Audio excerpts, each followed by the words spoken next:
هلو صباح الخير. النهارده اول يوم جامعه، وعشان كده قررت ان انا اعمل معاكم التجهيزات بتاعه الصبح دي، بقى تجهيزات الشنطه وتجهيزات شنطه الميك اب وتجهيزات شنطه الجامعه والتفاصيل دي كلها، وكمان تجهيزات شنطه الطوارئ اللي لازم تكون موجوده في شنطه اي بنت.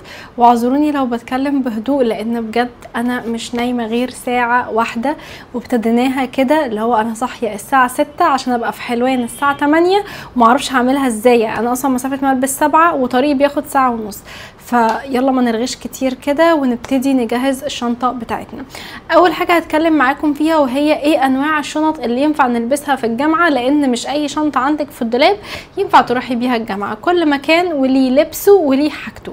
فلو سمحتي ركزي في شويه الكلام اللي انا هقوله لك كده، عشان ده مهم قوي. اول حاجه كلكم عارفين انا عندي البراند بتاعتي اللي اسمها سايكو، ببيع فيها بقى شنط وميك اب وحاجات كتير قوي، ولكن والله العظيم ما غرض الفيديو ده كترويج خالص. انا بقول لكم الحاجات اللي انا بلبسها شخصيا، واصحابي تشهد على الموضوع ده. يعني انا كل شنطي اللي بلبسها فعلا عمليه للشغل وللجامعه هي الشنط التوت باك دي.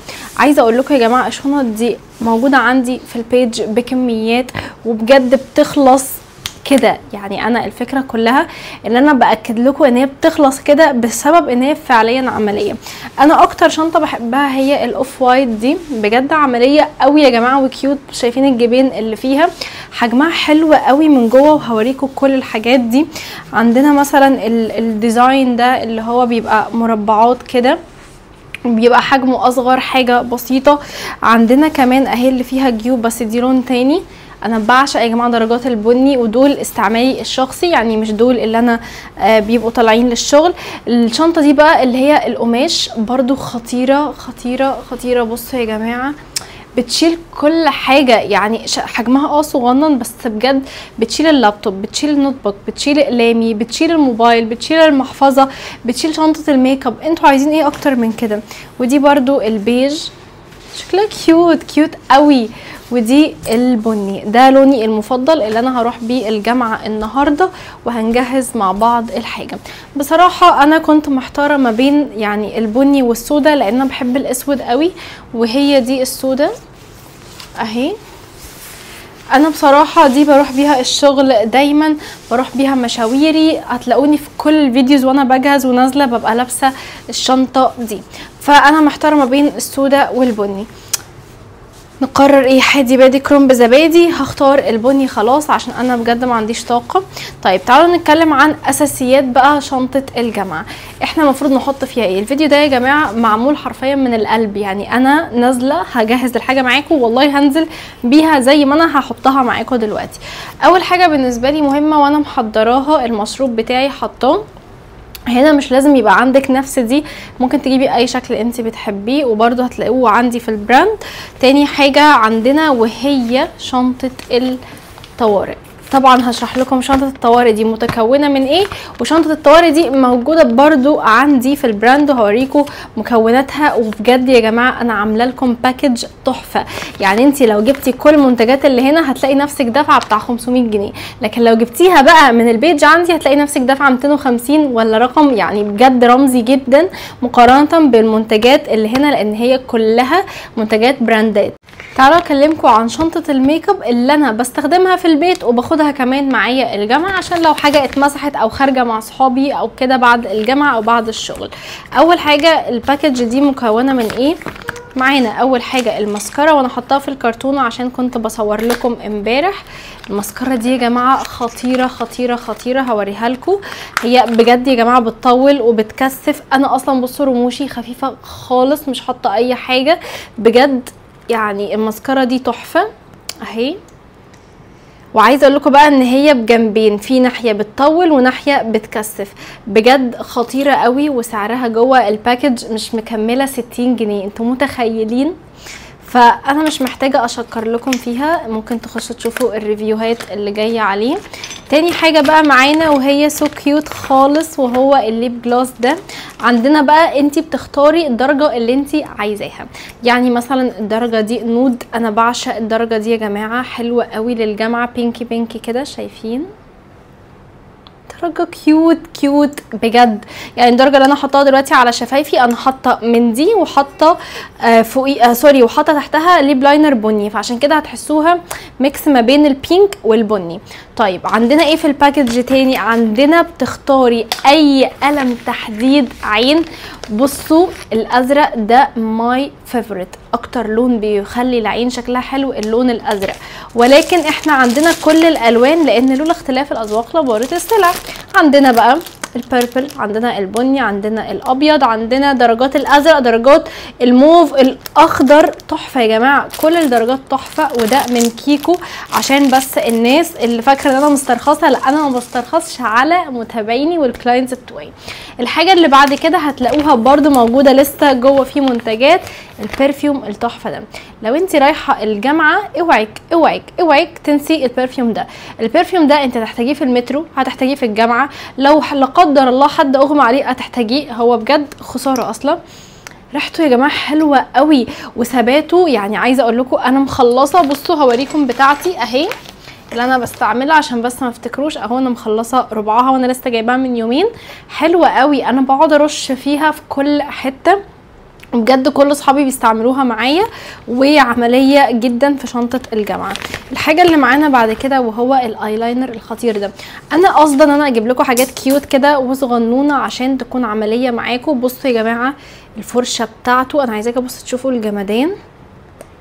بصوا الفرشه بتاعته، الفرشه اللي تخليكي تعملي الوينج بتاع الايلاينر بكل بساطه. انت بس هتعمليه كده هتلاقي الوينج اتعمل معاكي بكل بساطه. تعالوا بقى، فاكرين ان الباكج خلصت؟ لا، يعني الباكج لسه ما خلصتش. عندنا كمان التنت الخطير ده. تعالوا اوريكم التنت ده. احب اقول لكم يا جماعه ان اي حرفيا منتج موجود في الباكج وانتي مش محتاجاه تقدري تستبدليه بمنتج تاني. يعني زي مثلا انتي ما بتستخدميش تنت، انتي تقدري انك تبدلي التنت مثلا بمثلا بلاشر كريمي، ممكن تستبدليه مثلا ببرفيوم تاني، ممكن تستبدليه مثلا بقلم تحديد عين تاني، تقدري تستبدليه زي ما انتي عايز. طبعا مش هنسيب حته وحته، تعالوا نحط في المكان التاني في الخد التاني. شايفين يا جماعه البيجمنت بتاعته؟ انا حطيت نقطه بس ووزعتها كده بصباعي، بجد بيتوزع بسهوله قوي وبيدي الوش. يعني انا حاسه ان انا كده فقت، يعني كده شكلي صاحيه، خصوصا لو انتي بتروحي بقى محاضرات الصبح، تحفه. شفتوا بقى الباكج دي مكونه من 6 منتجات وسعرها كلها على بعضها ما يكملش 8 منتج واحد بس. تاني حاجه معانا هنحطها في الشنطه بتاعتنا.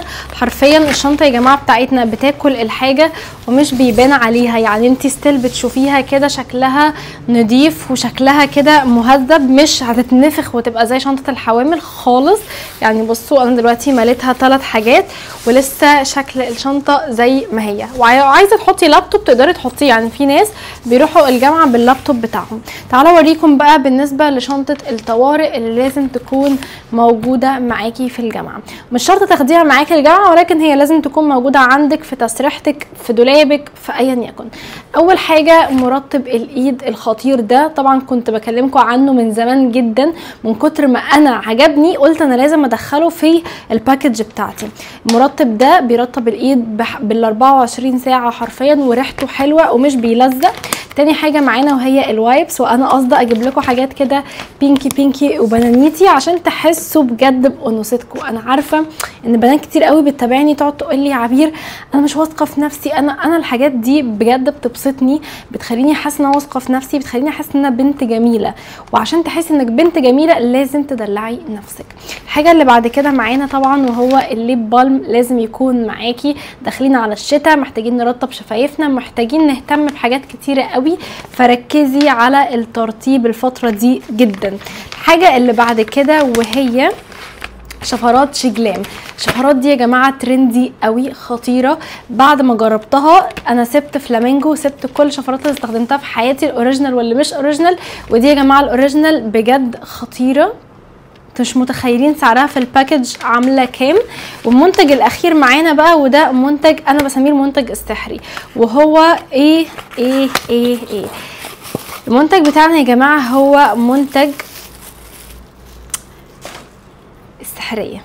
والله العظيم دي السحر، دي اي منطقه في جسمك فيها شعر تقدري تستخدميه، في ايدك، في رجلك، اي منطقه، ولا بتعور ولا بتوجع ولا بتحسي بحاجه. انت كل اللي عليكي انك بتعملي حركات دائريه كده يا جماعه، بجد حلوه قوي بتفتح فوري. يعني انت هتخلصي هتلاقي ايدك ناعمه قوي ومفتحاها جدا حوالي 3 درجات، وبجد ده عن تجربتي انا الشخصيه.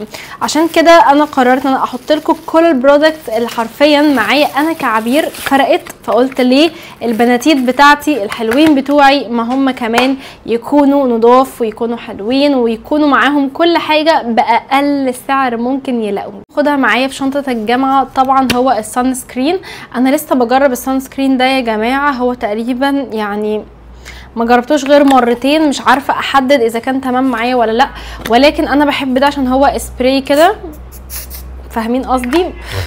هو سبراي، فانا بالنسبه لي عشان بحط ميك اب او بحط مثلا بلاش ماسكارا ما بقاش عايزه ابوظ الدنيا او الكونسيلر، فبستخدم سبراي عشان ارشه من بعيد كده.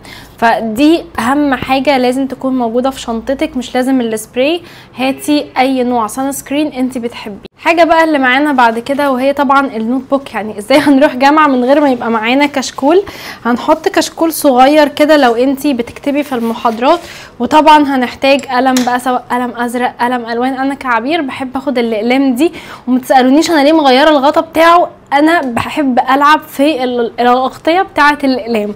فهتلاقوني مثلا بصوا يا جماعه، هتلاقوني عامله في اللون البيربل الفوشيا، وهتلاقوني عامله في اللون البينك الجرين، مالكوش دعوه، انا بحب اعمل كده ودي حاجه بتريحني. طيب احنا خلاص كده حطينا كل حاجه معانا، مش فاضل غير اخر حاجتين وهي المحفظه بتاعتنا. ركزي كويس قوي بقى في النقطه دي عشان النقطه دي مهمه مليون في الميه. انا مش هقفل الفيديو، هوريكم انا بعمل ايه. مبدئيا يا جماعه شايفين المحفظه دي، انا بحب اجيب المحافظ اللي بالشكل ده لسبب، لان هي بيبقى فيها من هنا كده جيوب، تقدري تحطي هنا كارنيه جامعه، تقدري تحطي فكه، تقدري تحطي ورقه مهمه عندك. بحط الفلوس هنا مثلا في النص، هنا لو في ورق معايا معين عايزه احتفظ بيه، وبتكون عمليه جدا معانا وكيوت خالص. وبس كده، دي بالنسبه لي هي مستلزمات شنطه الجامعه. حاسه ان انا متاخره قوي قوي قوي، بس انا يعتبر لابسه كل اللي هعمله، بس انا هلبس القميص الابيض وهلبس وبس كده يا حلوين. تكون الشنطه جاهزه معانا، وهنزل دلوقتي اروح الجامعه. هرجع لكم باذن الله فيديو جديد بكره واقول لكم هل المستلزمات اللي انا حطيتها في شنطه الجامعه كفت الغرض معايا، ولا في حاجات هزودها، ولا في حاجات هنقصها. استنوا باذن الله فيديو جديد بكره، والسلام عليكم ورحمه الله وبركاته. باي.